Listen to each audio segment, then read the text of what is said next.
ಮತ್ತು ಎಲ್ಲರೂ ಕೂಡ ಅತ್ಯಂತ ಸಂತೋಷ ಪಡ್ತಕ್ಕಂಥ ಒಂದು ದಿನ. ಇನ್ನು 23ನೇ ವರ್ಷಕ್ಕೆ ಕಾಲಿಡ್ತಾ ಇದ್ದೀವಿ. ಮೊದಲೂರು ಮತ್ತು ಸುತ್ತಮುತ್ತಲ ಕೆರೆಗಳಿಗೆ ನೀರು ಕೊಡಬೇಕು ಅಂತಕ್ಕಂಥದ್ದು ಜನರ ಬಯಕೆ ಆಗಿತ್ತು. ನೀರು ಬರ್ತದೋ ಇಲ್ವೋ ಅಂತಕ್ಕಂಥ ಅನುಮಾನಗಳಿದ್ದು, ಈ ಮಧ್ಯದಲ್ಲಿ ರಾಜಕೀಯವಾದಂಥ ಗೊಂದಲ, ರಾಜಕೀಯ ನಾಯಕರುಗಳ ವಿಭಿನ್ನವಾಗಿರ್ತಕ್ಕಂಥ ಹೇಳಿಕೆಗಳು, ಆ ಹೇಳಿಕೆಗಳನ್ನೆಲ್ಲ ನೋಡಿ ಕೇಳಿ ಸಾಕಾಗಿ ಅಂತಿಮವಾಗಿ ಒಂದು ಸವಾಲ ರೂಪದಲ್ಲಿ ನೀರು ಹರಿಸ್ತಕ್ಕಂಥ ಒಂದು ತೀರ್ಮಾನಕ್ಕೆ ನಾನು ಬದ್ಧನಾದೆ. ಪಟ್ಟನಾಯಕನಹಳ್ಳಿ ಮಠದಲ್ಲಿ ಗುರುವಂದನಾ ಕಾರ್ಯಕ್ರಮದಲ್ಲಿ ನಾನು ತೀರ್ಮಾನ ಮಾಡದೆ ಮದ್ಲೂರು ಕೆರೆಗೆ ಏನೇ ಕಷ್ಟ ಆಗಲಿ ನಾನು ನೀರು ಹರಿಸ್ತೇನೆ ಅಂತಕ್ಕಂಥ ಮಾತನ್ನು ಹೇಳಿದ್ವಿ. ಹೇಳಿದಾಗ ರಾಜಕೀಯ ಪಕ್ಷಗಳು, ರಾಜಕೀಯ ಮುಖಂಡರುಗಳು ವಿಭಿನ್ನವಾಗಿರ್ತಕ್ಕಂಥ ಹೇಳಿಕೆಗಳನ್ನು ಕೊಟ್ಟರು. ಪ್ರಮುಖವಾಗಿ ಅವ್ರು ಹೇಳಿದ್ದೇನು ಅಂದರೆ, ಜಯಚಂದ್ರ ಸುಳ್ಳು ಹೇಳ್ತಾನೆ, ಪ್ರಚಾರಕ್ಕೋಸ್ಕರ ಮಾಡ್ತಾನೆ, ಚುನಾವಣೆಗೋಸ್ಕರ ಮಾಡ್ತಾನೆ, ನೀರು ಬರೋದಿಲ್ಲ ಸುಳ್ಳು ಅಂದರು. ನೀರು ಬಂದರೆ ಓಟ ಇಟ್ಕೊತೀವಿ ಅಂದರು. ಅದೆಲ್ಲ ಆಯಿತು. ರಾಜಕೀಯ ಪಕ್ಷಗಳು ಇವತ್ತು ಕೂಡ ಜೀವಂತವಾಗಿದ್ದಾವೆ. ಆದರೆ ಇದಕ್ಕೆ ಎಷ್ಟು ಕಷ್ಟ ಆಯಿತು ಅಂತಕ್ಕಂಥದ್ದನ್ನು ನಾನು ಯಾವ್ದಾರ ಒಂದು ಸಂದರ್ಭದಲ್ಲಿ ಪುಸ್ತಕ ಬರೆಯದೇ ಹೇಳಬೇಕಾಗ್ತದೆ ವಿನಃ ಬಾಯಲ್ಲಿ ಹೇಳೋದಕ್ಕೆ ಸಾಧ್ಯ ಇಲ್ಲ. ಅಷ್ಟು ವಿರೋಧಗಳು ಬಂತು. ವಿರೋಧಗಳು ಬಂದಾಗ್ಯೂ ಕೂಡ ಕೋರ್ಟ್ನ ಮೆಟ್ಲತ್ತಿ ನಾನೇ ಕೇಸಿಗೆ ವಕಾಲತ್ತು ವಹಿಸುವಂಥ ಪರಿಸ್ಥಿತಿ ಬಂತು. ಇವೆಲ್ಲದನ್ನೂ ಕೂಡ ಬಗೆಹರಿಸಿ, ಅಂದು ಸರ್ಕಾರ ಇರಲಿಲ್ಲ, ಅವತ್ತು BJP ಸರ್ಕಾರ ಅಧಿಕಾರದಲ್ಲಿತ್ತು. ಆದಾಗ್ಯೂ ಕೂಡ ನೀರನ್ನು ಇದಕ್ಕೆ ಹಣವನ್ನು ತರಬೇಕಾದಾಗ ಇಲ್ಲಿಂದ 45 ಕಿಲೋಮೀಟ್ರು ಮದ್ಲೂರು ಕೆರೆ ಇರ್ತಕ್ಕಂಥದ್ದು. 45 ಕಿಲೋಮೀಟ್ರಿಗೆ ಈ ರೀತಿಯಾದಂಥ ನಾಲೆಯನ್ನು ಮಾಡಬೇಕಾದಾಗ ಕಣ್ಣಲ್ಲಿ ನೀರೆಲ್ಲ ಬಂದಿದ್ದು, ರಕ್ತ ಬಂತು. ಆದರೆ ಅದೆಲ್ಲದೂ ಕೂಡ ಸವಾಲಾಗಿ ಸ್ವೀಕಾರ ಮಾಡಿ ಆ ನೀರನ್ನು ಕೊಡುವಂಥ ಪ್ರಯತ್ನ ಮಾಡಿ ಯಶಸ್ವಿಯಾಗಿ ಇವತ್ತಿಗೆ 23ನೇ ವರ್ಷ. 22 ವರ್ಷದಿಂದ ಸತತವಾಗಿ ನೀರು ಹರಿದು ಬಂದಿದೆ. ಈ ಭಾಗದ ಜನರಿಗೆ ಒಂದು ಹೊಸ ಶಕ್ತಿಯನ್ನ ನೀಡಿರ್ತಕ್ಕಂಥದ್ದು ಅಂತ ಹೇಳಿದ್ರೆ ಅದು ಹೇಮಾವತಿ.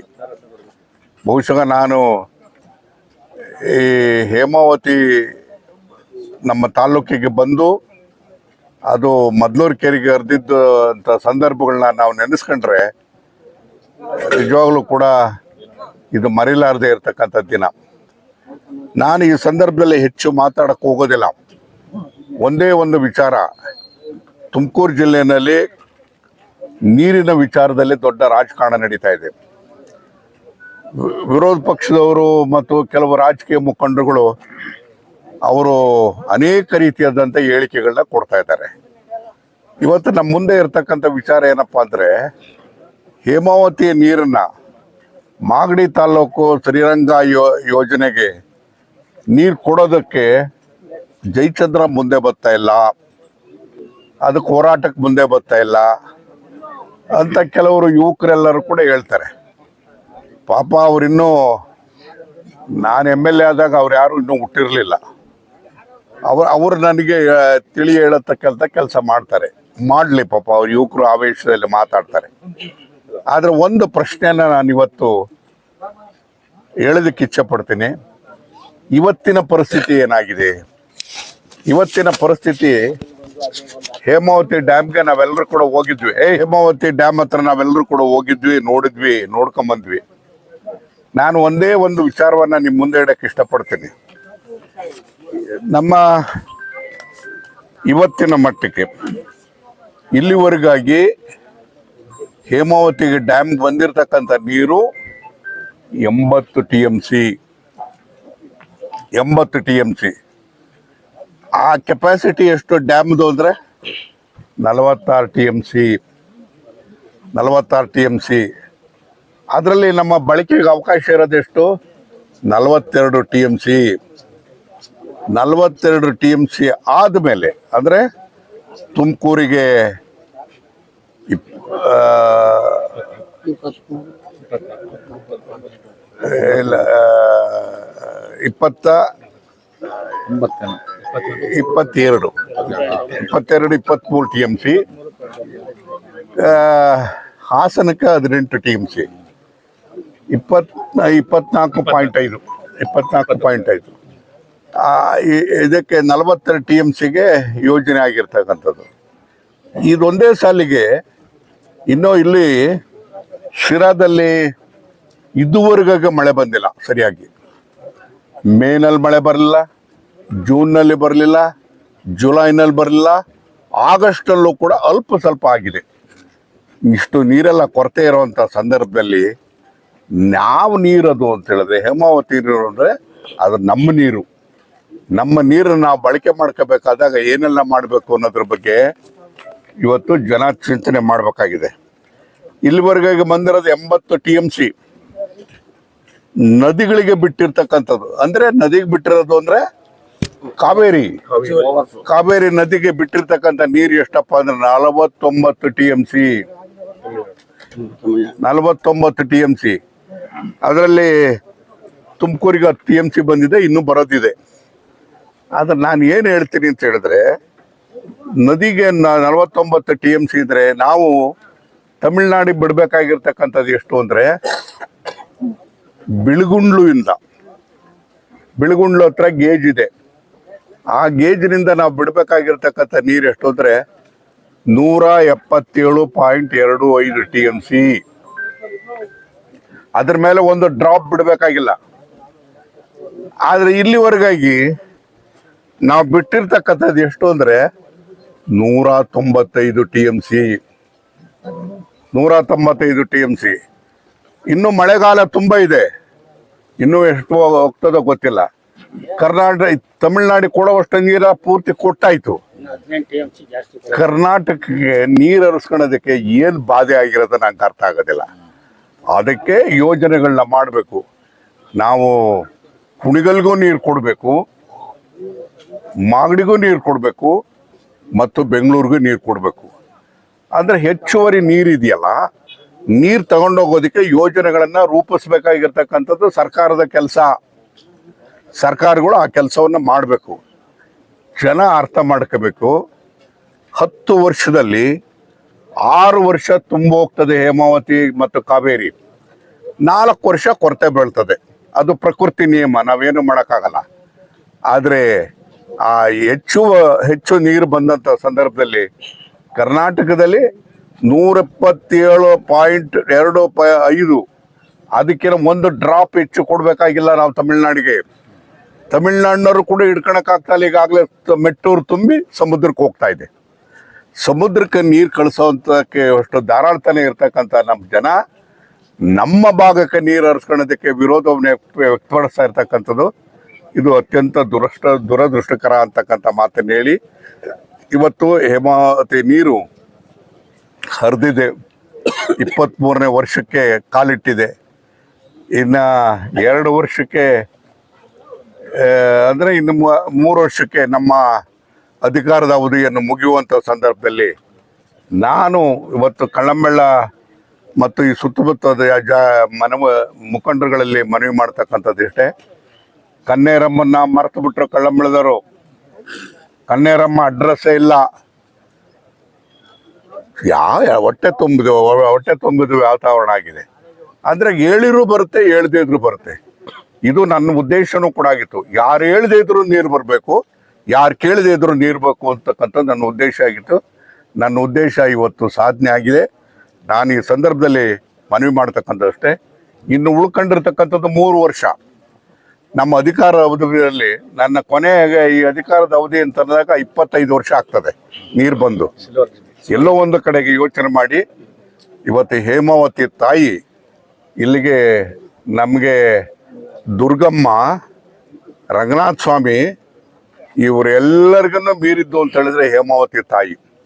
ಹೇಮಾವತಿನೇ ಇದಕ್ಕೆ ದೇವರು. ನಮಗೆ ಹೇಮಾವತಿಯ ದೇವಸ್ಥಾನವನ್ನು ಕಟ್ಟುವಂಥ ಕೆಲಸವನ್ನು ಕಳ್ಳಂಬೆಳ್ಳದಿಂದ ಹಿಡಿದು ಮದ್ದೂರವರೆಗೂ ಎಲ್ಲಾದರೂ ಕೂಡ ಮಾಡುವಂಥ ಕೆಲಸವನ್ನು ಮಾಡಿದ್ರೆ ಅದು ಮುಂದಿನ ಜನ್ಮಕ್ಕೆ ಕೂಡ ಇನ್ನು ಶತಮಾನಗಳು ಕೂಡ ನಾವು ನೆನೆಸುವಂತಹ ರೀತಿಯಲ್ಲಿ ಇರ್ತದೆ.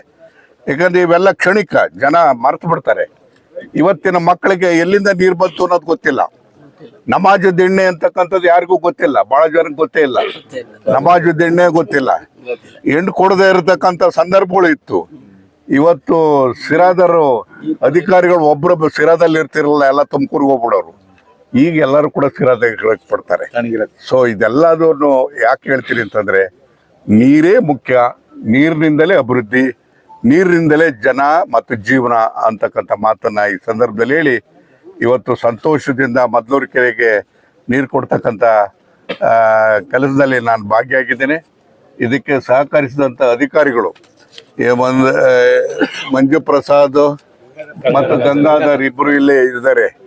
ಇವತ್ತು ಅದಕ್ಕೆ ನಿನ್ನೆ ನಾವು ಟ್ರಯಲ್ ಮಾಡಿ ಅಂತ ಹೇಳಿದ್ದೆ. ಟ್ರಯಲ್ ಮಾಡಿ ಅಂತಂದ್ರೆ ಗ್ರೀಸ್ ಗೀಸ್ ಹಾಕಿ ಅದು ಸ್ಟ್ರಕ್ ಆಗಿ ಹೋಗಿರ್ತದೆ ಅಂತ ಹೇಳಿ ನೋಡಿದ್ವಿ ಅದನ್ನ. ಈಗ ಅದೆಲ್ಲ ಸರಿಯಾಗಿದೆ. ಈಗ ನಾವು ನಿಮ್ಮೆಲ್ಲರ ಒಗ್ಗೂಡಿ ಇವತ್ತು ನೀರು ಬಿಡುವಂಥ ಕೆಲಸವನ್ನು ಮಾಡಿದ್ವಿ. ನೀರು ಹರಿದೋಗ್ತದೆ. ಯಾವುದೇ ಸಂದರ್ಭದಲ್ಲೂ ಕೂಡ ಈ ಮಾತನ್ನು ಹೇಳ್ತಕ್ಕಂಥದ್ದು, ತಮಿಳ್ನಾಡಿಗೆ ಕೊಡಬೇಕಾಗಿರ್ತಕ್ಕಂಥ ನೀರು ಕೊಟ್ಟಾಗಿದೆ. ಇನ್ನ ಬಹುಶಃ ಇನ್ನು ಮುಂದಿನ ತಿಂಗಳಿಂದ ಮಳೆ ಬರ್ಬೋದು, ಬಿಡದೇ ಇರ್ಬೋದು. ಆದರೆ ಯಾವುದೇ ಸಂದರ್ಭದಲ್ಲೂ ಕೂಡ ಈ ಬಾರಿ ಸರ್ಕಾರಿ ಆದೇಶದ ಪ್ರಕಾರ ಮದಲೂರು ಮತ್ತು 11 ಕೆರೆಗಳಿಗೆ ನೀರು ತುಂಬಿಸ್ತಕ್ಕಂಥದ್ರ ಜೊತೆಗೆ ಇನ್ನು ಎಲ್ಲೆಲ್ಲಿ ನಮ್ಮ ಬ್ಯಾರೇಜ್ಗಳಿದೆಯೋ ಆ ಬ್ಯಾರೇಜ್ಗಳೆಲ್ಲದೂ ಕೂಡ ನೀರು ತುಂಬಿಸುವಂಥ ಕೆಲಸವನ್ನು ಮಾಡೋಣ. ಯಾಕೋ ಈ ಸರಿ ಸಿರಾಕ್ಕೆ ನಮಗೆ ದೇವರ ಕೃಪೆ ಇಲ್ಲ, ಅನುಗ್ರಹ ಇಲ್ಲ. ಇವತ್ತು ಯಾರು ಕೂಡ ಬಿತ್ತನೆ ಮಾಡೋಕ್ಕಾಗಿಲ್ಲ, ಕಡಲೆಕಾಯಿ ಬಿತ್ತನೆ ಮಾಡೋಕ್ಕಾಗಿಲ್ಲ. ಕಡಲೆಕಾಯಿ ಬರೋದು ಕಷ್ಟ ಇದೆ. ಇಂಥ ಪರಿಸ್ಥಿತಿನಲ್ಲಿ ನಮ್ಮ ರೈತರಿಗೆ ಸಹಾಯವನ್ನು ಮಾಡ್ತಕ್ಕಂಥದ್ದು ಅಂತಂದರೆ ಹೇಮಾವತಿ ತಾಯಿ ಜೊತೆಗೆ ಒಂದು ವರ್ಷದಲ್ಲ ಒಂದೇ ಒಂದು ಊರಿನಲ್ಲೂ ಕೂಡ ಕುಡಿಯೋ ನೀರಿನ ಕೊರತೆ ಬೀಳಲಿಲ್ಲ.